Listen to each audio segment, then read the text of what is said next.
koar-koar tentang menyampaikan, bukan koar-koar ya, menyampaikan ini loh. Sebenarnya kalau pakai alat kontrasepsi itu minimal jarak kelahiran itu dijaga. Betul. Terserah jenengan masyarakat kepingin punya anak 10, kepingin punya anak 15, tapi diupayakan kelahirannya dijaga, diberi jarak. Biar apa? Ini Indo ini kalau boleh dibilang Indo ini kasar ini sudah merencanakan setidaknya si pihak ibu ini jadi ibu yang secara fisik dulu diupayakan berkualitas.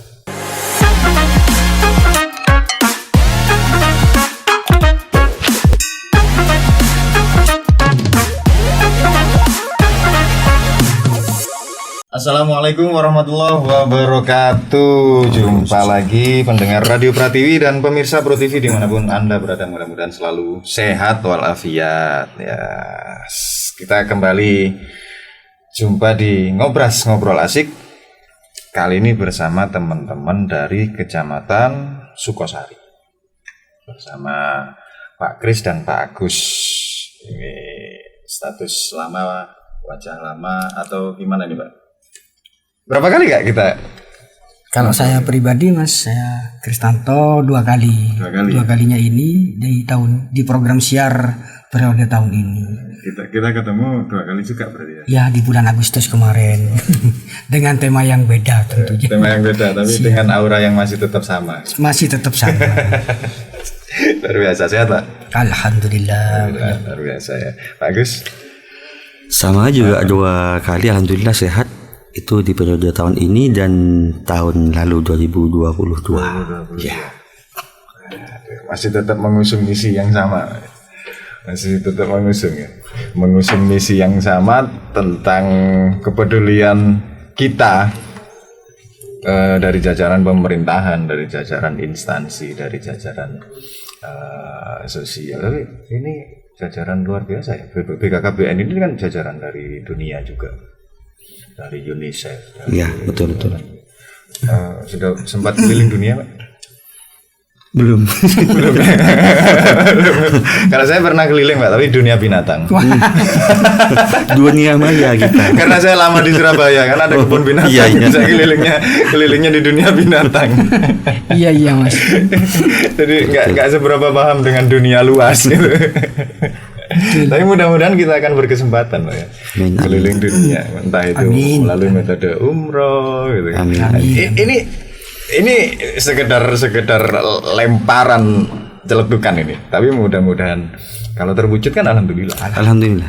Umroh bareng antara masyarakat dengan didampingi teman-teman petugas PLKB. Luar biasa gitu. Mimpi nggak ini Pak ya? Mimpi nggak ya?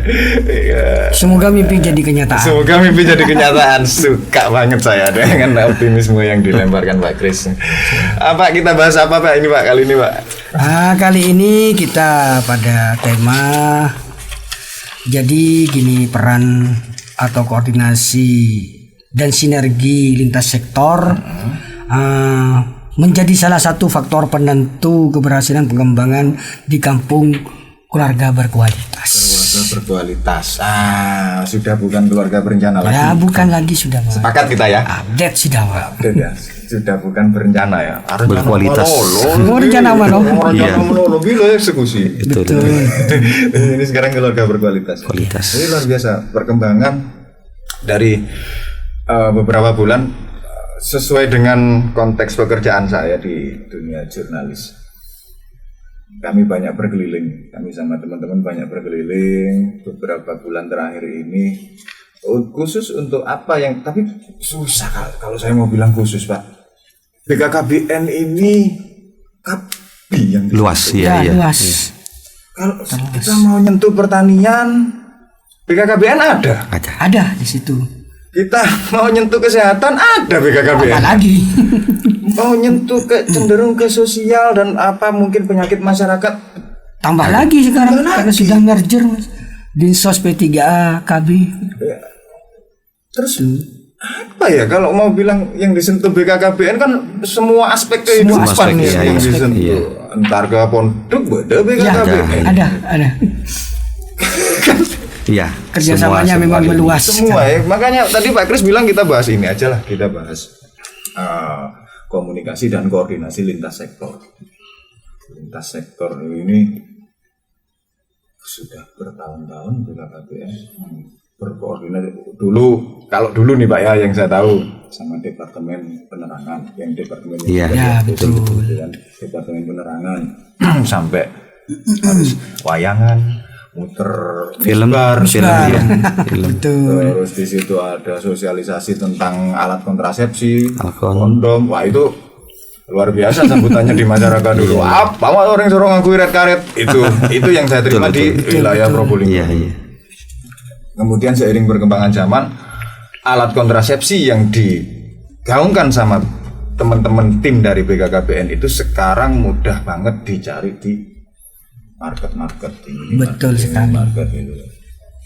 Dan kalau dulu kita nggak mikir ke arah situ. Nah, tentang pemahaman masyarakat yang ada sekarang ini, boleh nggak Pak kalau saya sebut ini hasil dari proses dan kinerja teman-teman BKKBN 10-15 tahun yang lalu? Betul sekali.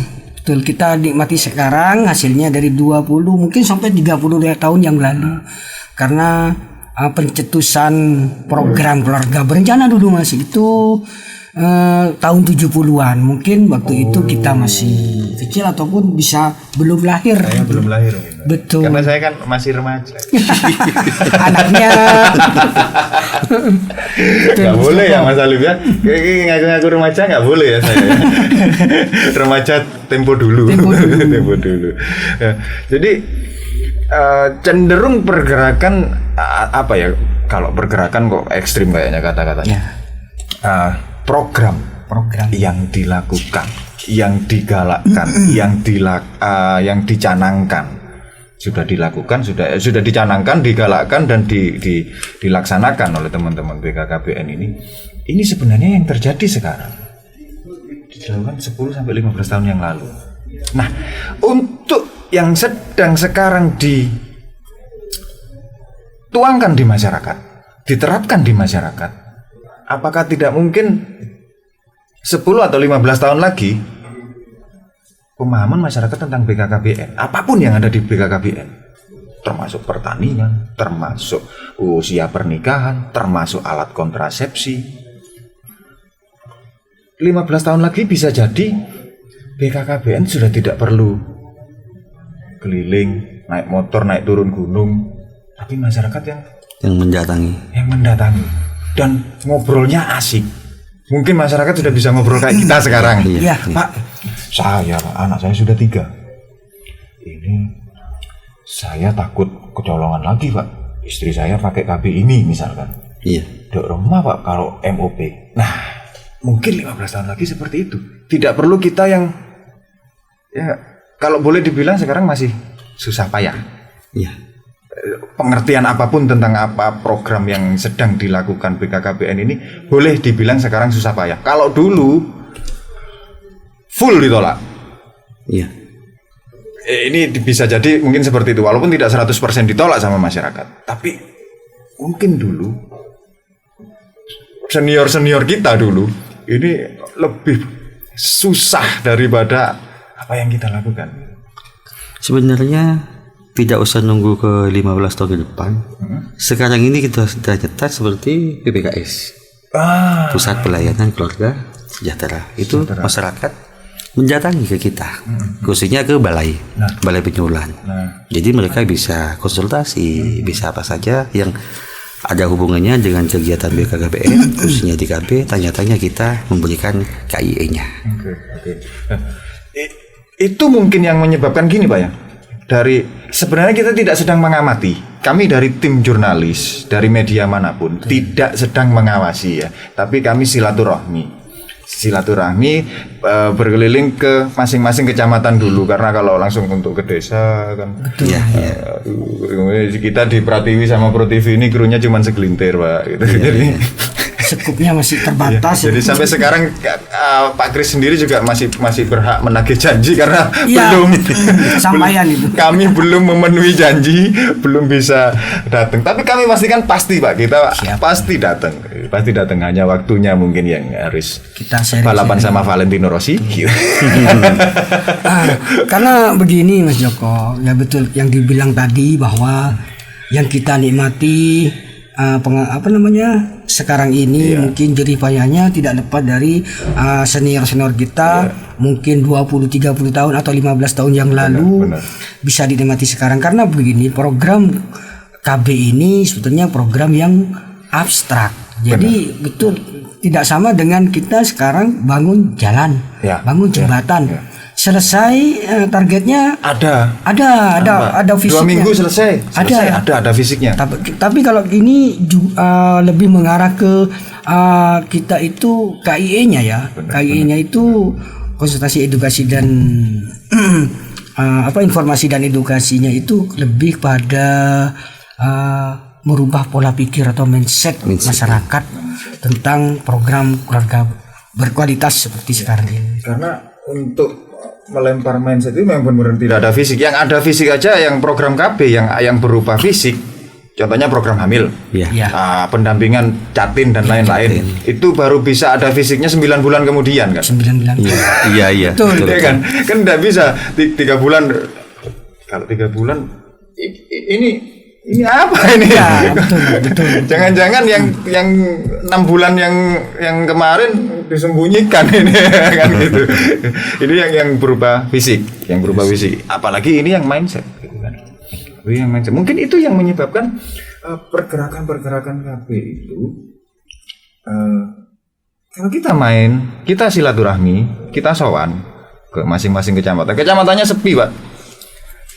Balai KB selalu ada orang. Serius ini. Jadi luar biasa teman-teman. Saya bukan mau memuji Pak, jangan GR dulu. Jangan GR dulu. Saya ini kenapa ada awal-awal itu ada pertanyaan. Loh, kecamatannya udah pada sepi gitu. Ya mungkin mereka lagi penyuluhan di luar. Di Balai KB minimal ada 2 orang. Standby. Minimal ada 2 orang walaupun semungkin saya harus menunggu koordinatornya belum datang, Pak, ditunggu aja, sudah dihubungi ini loh. Ya, enggak apa-apa. Saya cuma silaturahmi kok ke sini. Apa yang sedang teman-teman lakukan? Mungkin kita dari tim media bisa bantu menyampaikan, bisa bantu mensosialisasikan yang mungkin tidak, karena kalau semuanya terjangkau 100% misalkan di Kecamatan Sukosari, ya nggak mungkin 100% juga. Ya kan? Ada tipikal masyarakat pemalu. Betul. Yang sukanya lihat sesuatu dari IG, makanya kita lempar sosialisasi, kita selingi guyonan, kita lempar sosialisasinya di IG. Mungkin dari situ justru bisa ngasih pencerahan buat masyarakat. Gitu. Karena tujuan kita sama ya dengan yang pernah disampaikan Pak Kris. Kita tidak ingin menggurui, tapi kita saling aja. Kita saling gitu. Karena masing-masing dari masyarakat itu adalah guru buat sekitarnya, gitu kan seperti itu. Dan ini yang sekarang ngapain Mbak nih, Mbak? Dalam rangka mengeratkan lintas sektor ini tadi. Nah, ini apa ini?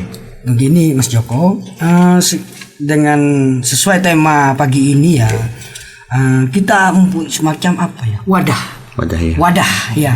Wadahnya itu adalah kampung KB ya, bukan kampung keluarga berencana lagi, ya, bukan berkualitas.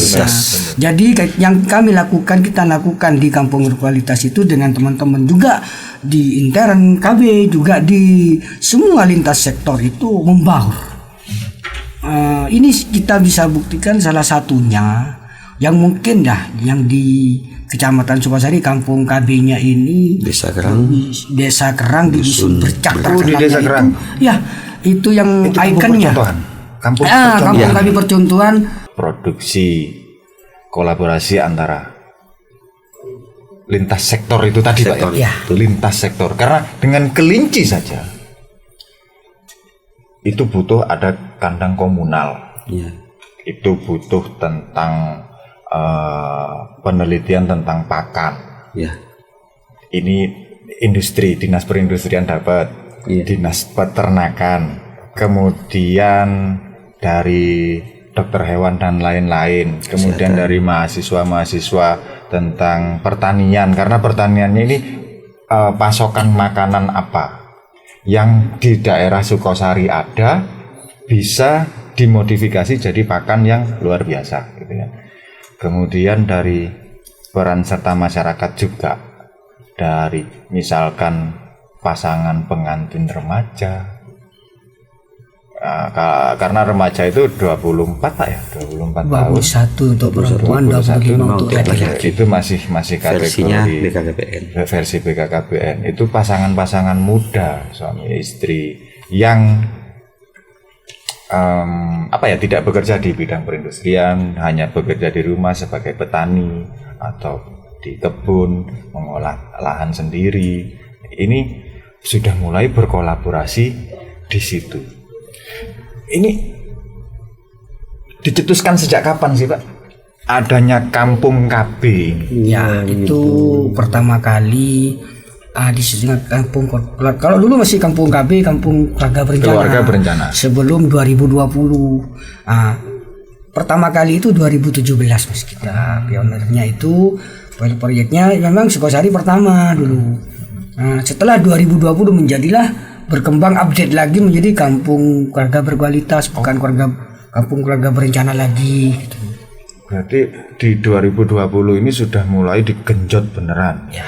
Karena sudahlah perencanaannya sudah di sini, kita sekarang eksekusi perencanaan itu tadi.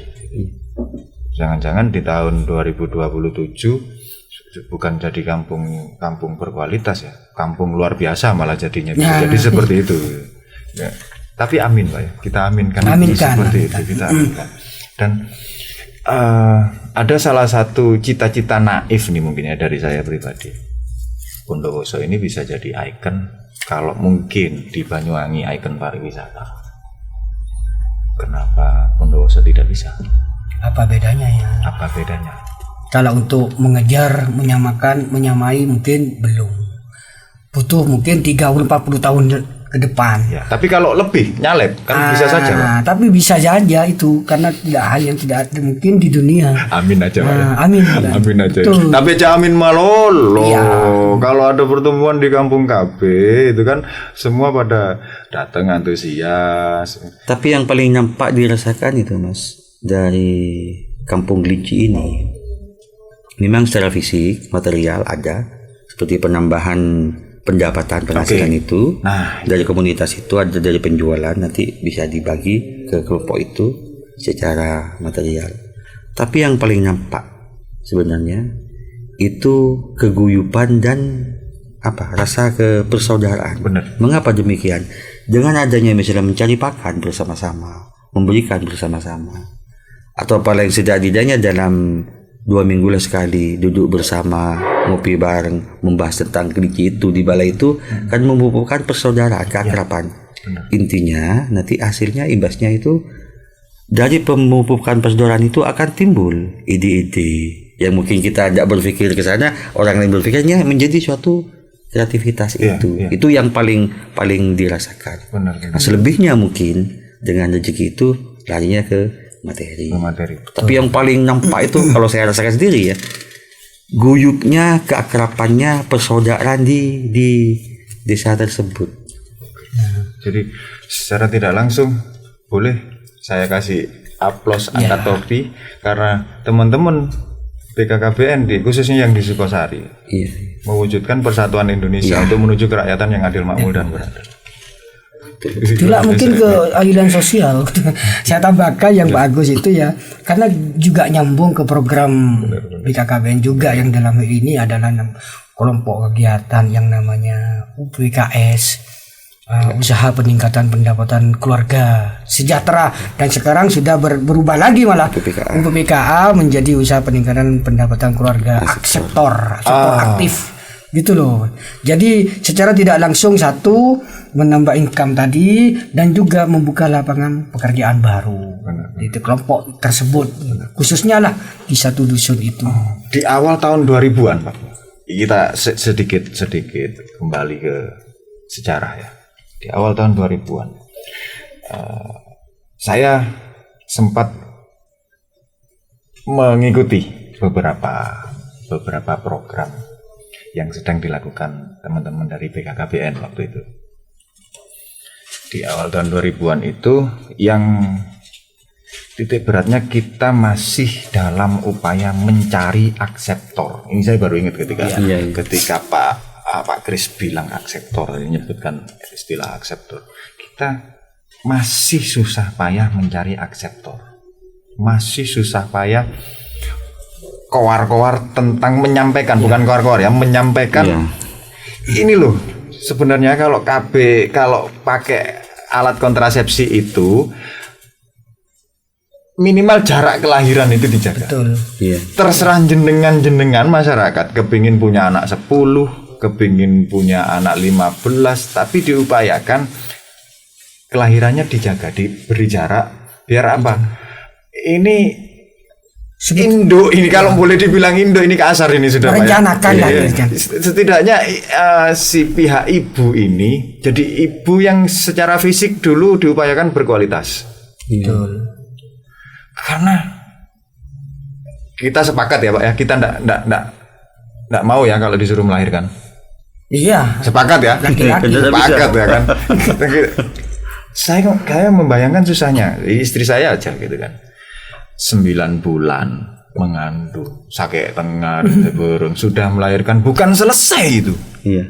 Tapi akan ada banyak rasa capek lagi, rasa sakit lagi. Nah, dulu kita masih sulit. Betul. Ngasih pengertian itu. Iya. Masih merangkul masyarakat gini loh. Kan ada anggapan dulu di masyarakat anak-anak saya yang hamil juga saya. Tareng apa aja nengkok Pak. Ya, betul. Karena memang begini Mas Joko, mungkin saya bisa tambahkan karena sesuai dengan versi orang tua dulu ya. Orang hamil itu kan mungkin anggapan mereka begini. Seperti makan sambal. Ya, sudah tahu pedes. Tapi kenapa kok tidak kapok-kapok kok terus pengen? Nah, padahal kita tahu pedes. Nah, seperti itulah mungkin orang hamil. Tapi kita bukan masalah sekarang. Bukan, kalau dulu kan mungkin pemikiran mindsetnya orang tua-tua dulu mungkin kurang update lah ya. Cuman sekarang kan seiring dengan teknologi perkembangan yang luar biasa ini kita mengutamakan kualitas tadi yang betul dibilang Mas Joko, karena kuantitas itu bisa nomor 2. Ya. Cuma kita tidak boleh kan slogan kita dulu 2 anak cukup, ya itu melanggar HAM lah. Melanggar HAM. Ya, sekarang sudah lebih update lagi menjadi 2 anak lebih sehat. Lebih sehat. Ya dulu lebih baik, sekarang 2 lebih sehat. Oh, sekarang lebih sehat. 2 anak lebih sehat. Saya sempat mengikuti yang lebih baik. 2 anak ada lebih lagi baik. Sekarang yang lebih sehat. Karena begini dibelintirkan. Nah, karena begini kenapa 2 anak lebih sehat? Karena kita bisa merencanakan. Karena KB itu perlu diingat bukan mencegah tapi merencanakan, mengatur jarak kira, menunda juga banyak macam. Kecuali sudah faktor U itu yang perempuan maksudnya sudah 35 tahun versi BKKBN itu sudah resti, artinya sudah resiko tinggi. Bukan tidak boleh, tapi resiko sudah di usia-usia tersebut sudah resiko menurut versi BKKBN itu. Dan saya sempat mengalami itu Pak. Makanya untuk perempuan sebelum usia itu berapa sih yang kita rencanakan anaknya itu 2 atau 3. Nah, kenapa sekarang butuh istilahnya anak-anak muda mau anak 5, 10 ya betul Mas Joko tadi, anak-anak saya tanggung saya kan gitu. Tapi plesetnya anak-anak muda sekarang kalau sudah tidak ditanggung BPJS gitu. Ya, makanya diawali dulu dengan PNS kita kan yang misalnya pemerintah tujuannya baik karena yang dapat tunjangan anak yang kedua. Kalaupun lebih nanti punya anak 3 nanti gantian. Benar. Setelah mereka masuk keluarga atau sudah berkeluarga. Itu sebenarnya teknis ya. Teknis di lapangan, teknis yang dilakukan pemerintah. Seiring zaman. Kenapa dulu mempunyai 4 anak, sah-sah saja kan. Ya. Istrinya biasa. Misalnya kita kembali ke belakang di tahun era 50-an. Karena pada waktu itu orang tua cuma memikirkan kebutuhan hidup. Benar. Misalnya bekerja dengan pendapatan sekian. Yang penting kebutuhan hidup. Selesai. Makan selesai, sudah. Setuju saya.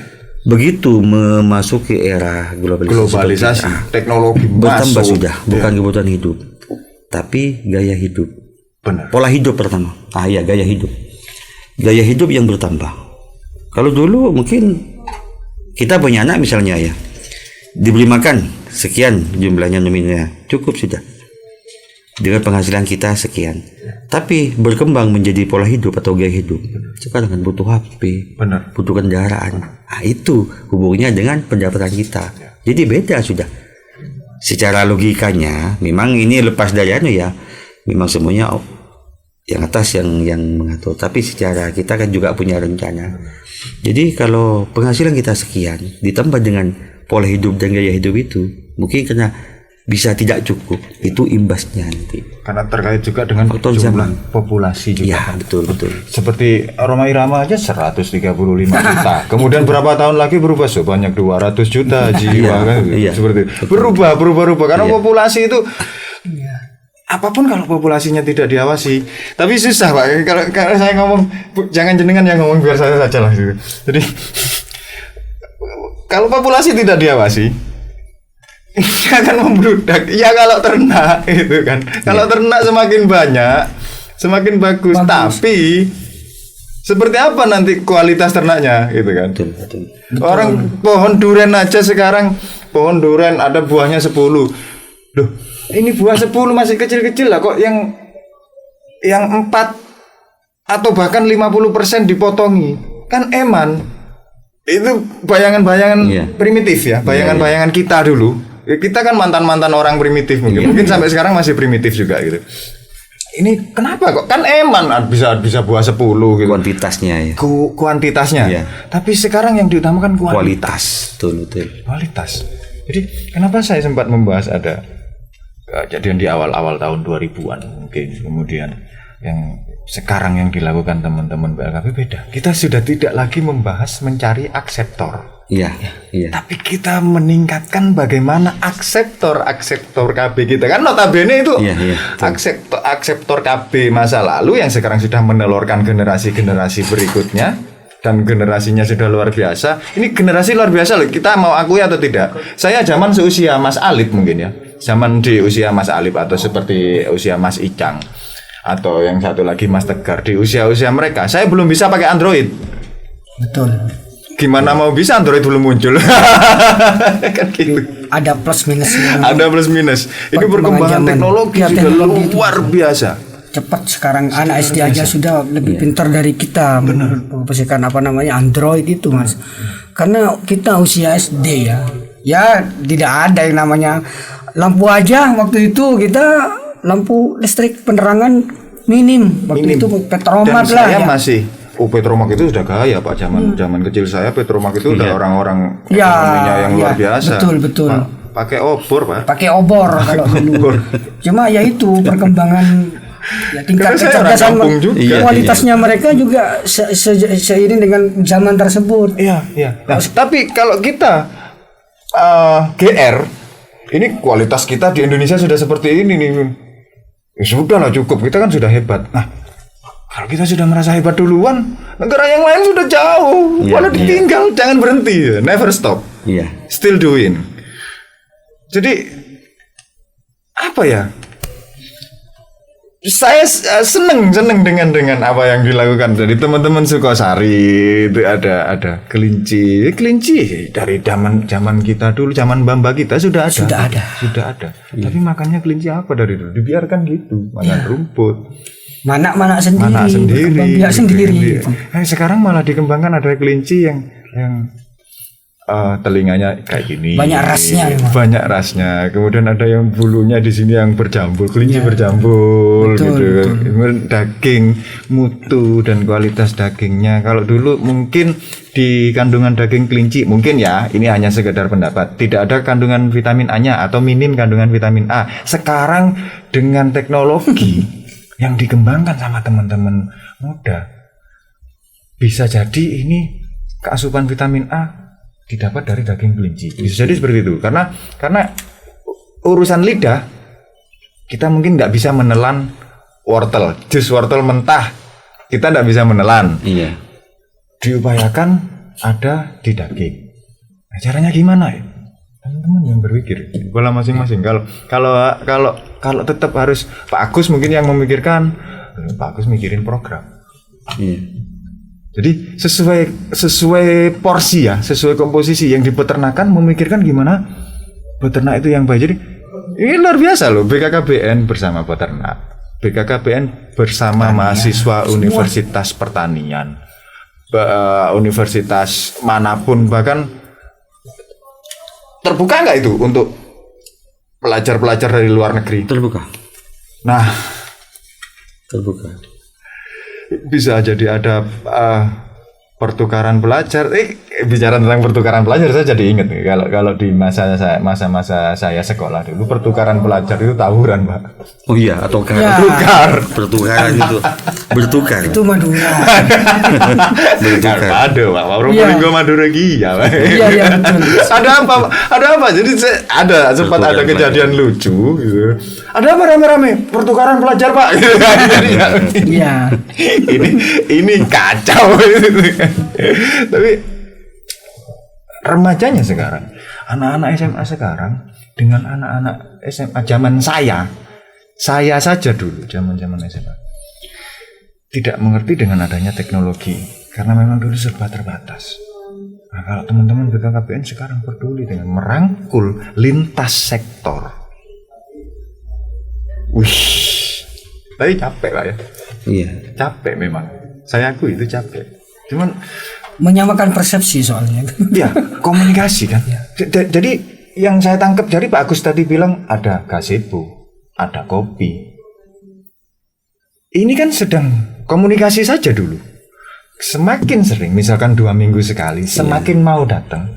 Lama-lama candaannya masuk. Masuk iya betul. Ya kan. Kalau kita belum kenal, belum akrab, mau bercanda aja nggak berani. Karena ada ego sektoral itu tadi. Iya.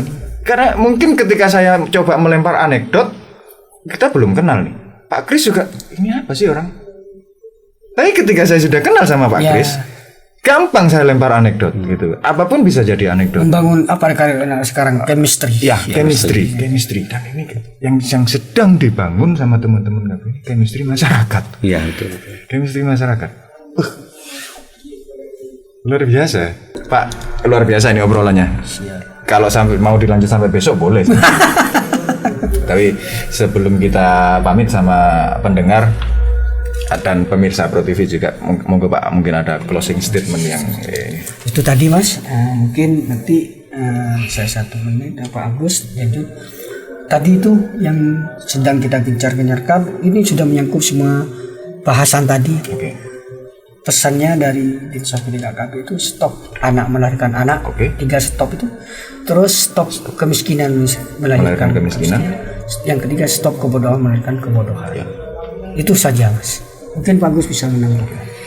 Saya secara singkat dengan memang naungan kita KB keluarga berencana ya. Bukan yang kualitas tadi. Iya. Keluarga berencana.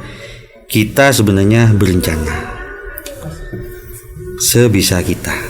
Ya. Tapi dengan suatu keyakinan manjada wajad. Siapa yang berusaha pasti akan berhasil. Itu Ya. saja. Tanpa usaha nggak ada cerita Pak. Iya. Tanpa usaha tidak akan ada cerita. Ya, kami di sini semua berusaha. Benar. Dan urusan hasil itu tetap Jadanya milik yang Gusti kuasa. Allah. Iya. Ya, seperti itu. Baik, pendengar Radio Pratiwi dan pemirsa Pro TV dimanapun Anda berada, luar biasa tadi obrolan-obrolan yang walaupun dipenuhi dengan candaan-candaan yang mudah-mudahan tetap menjadikan sebuah literasi ya, literasi yang sehat, literasi yang bermanfaat dan berkah buat kita semua. Jadi masih dengan konsep kita berbagi informasi, Radio Pratiwi berbagi informasi, apapun informasi yang datang dari masyarakat, monggo disampaikan di nomor yang sudah ada seperti biasanya melalui WA atau melalui email mungkin atau melalui tanggapan di channel YouTube, Facebook dan lain-lain. Silakan berbagi informasi saja, karena tidak ada konteks kita saling menggurui. Tujuan kita hanya saling berkolaborasi, seperti yang digaungkan oleh Dinsos P3AKB. Kita saling kolaborasi menuju Indonesia sehat, menuju Indonesia yang luar biasa. Terima kasih saya dan segenap kru yang bertugas, dan kedua tamu kita kali ini mohon pamit, mohon maaf apabila ada kesalahan. Assalamualaikum warahmatullahi wabarakatuh. Waalaikumsalam Assalamualaikum warahmatullahi